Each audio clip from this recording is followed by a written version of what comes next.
I thought that I should frame the issues. And in framing it, I thought that we should say, what does statistics do?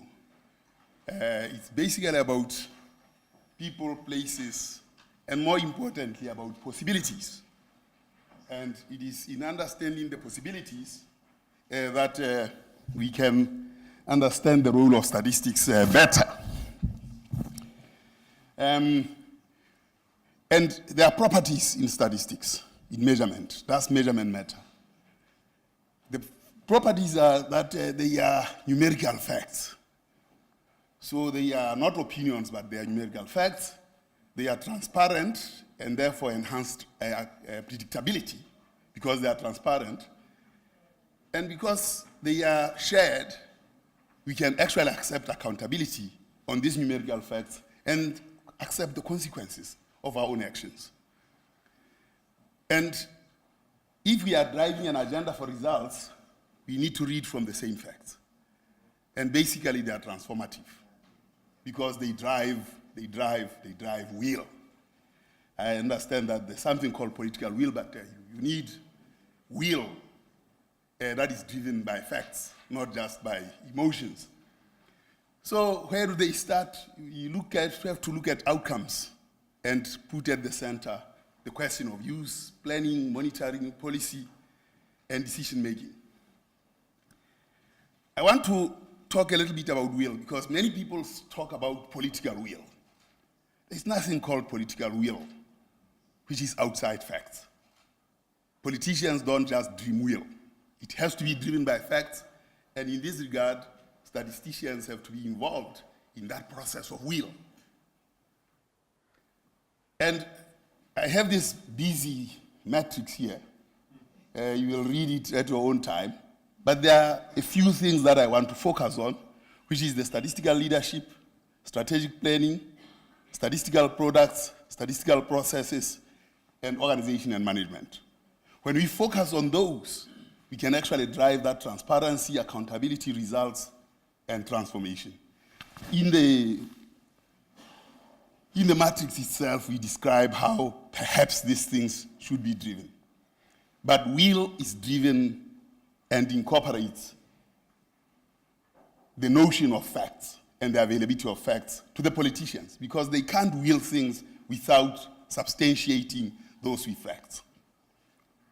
Now, I just want to show a few examples of how we use data and how we can use data. The multidimensional poverty I'll present tomorrow, but I want to frame the context within which evidence has to be presented and driven in a political environment. Here, what we have is a Johannesburg metro. And the intention, a policy intention, is to densify. That is, in terms of human settlements, the intention was densification. And this is census 2011, and the densification is supposed to be around here. That is the human settlements, high rise, and everything. Census 2011 gives us this kind of densification outside the area that is targeted. Even with transport, this area is not. So between the policy, intention, and settlement patterns, we find that the apartheid space persists. Now, with these facts, then political will can be driven to say, where did we go wrong? Why are we not densifying here, even with transport links? The second example, why is this not moving? The second example is around skills development. And South Africa, we are very obsessed with race, you know. And this is the African, black African like myself. This is around colors, that is the mulattoes. This is the Indian population, and this is the white population. And here is the age group 15 to 34, this age group here. And we are looking at skills of people who are in employment. And what we see amongst the blacks here is that there is a de-skilling, despite a policy intention to skill.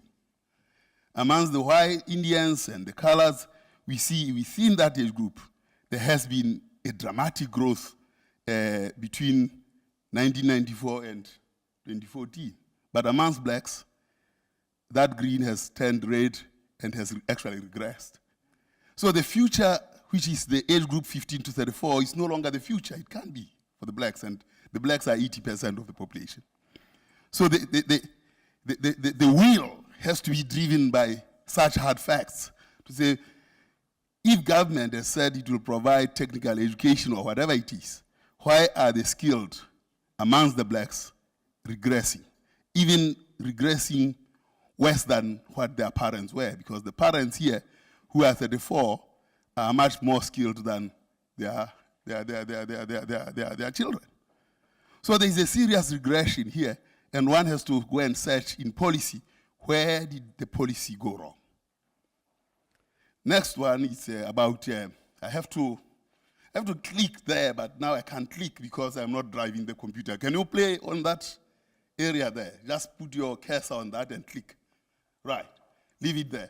And you can see here we are looking at head count and there at intensity. And you can see with the policies that have been implemented, there is a movement towards this corner here. But with some areas actually having deeper intensity. And you can see the end, at the end of time. Next slide. Oh, no, I can drive that one. So when you look at the beginning of time, oh, no, I've moved too fast. If you look at this, this is where the intensity and head count and intensity were.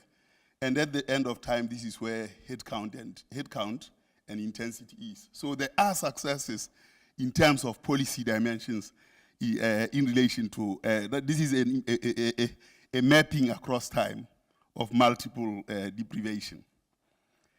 The next one has to do with education and asking the question, does education matter? Of course it matters, but you need to quantify how it matters. If you have no schooling, the only time you will get income is when you are 60. You are less likely to get income when you don't have schooling, much, much less. When you have a bit of education, grade 12, well, there are possibilities, but you will not get, your possibility of getting a state pension when you grow at 60 is much lower than those who don't have education, because you're expected to save. And of course, with diploma, much better, and with a degree, the chances are much better. So the whole question of how do you equip the population in schooling? I can see that you are approaching me now, and I'll be done. This is responses for 7 to 18-year-olds around how they see education. And here you can see the question around girls is, why are you not in school? Is females stated family commitments. Of course, that's pregnancy of teenagers. You can see the difference. Males don't get pregnant, girls do, and then they drop out of school. Of course, boys say that education is useless. Here is an issue around distribution of schools, distribution of books. And in one province, this was very disastrous. There was intervention, that intervention worked, but other provinces started lagging behind. And you can monitor using statistics to look at this. And then, of course, on a quarter-by-quarter basis, you can see how the books are delivered. Now, what we need to do is to plan. And the plan is a platform. And that plan actually starts with looking at the possibilities, looking at what inputs have to be made, what processes, what products, and what outcomes, so that those possibilities are possible. If there is something called possibilities are possible. So a better life is quite possible through better statistics for a better plan, monitoring, and implementation. And reducing poverty is also possible through better statistics. And political will is all about political exposure to a set of numbers or clear facts, but that has to be accompanied by a determination, political determination, to use these facts in leading and managing possibilities for results. I will come to how we use multidimensional poverty tomorrow, but for now I wanted to frame the issues. Thank you very much.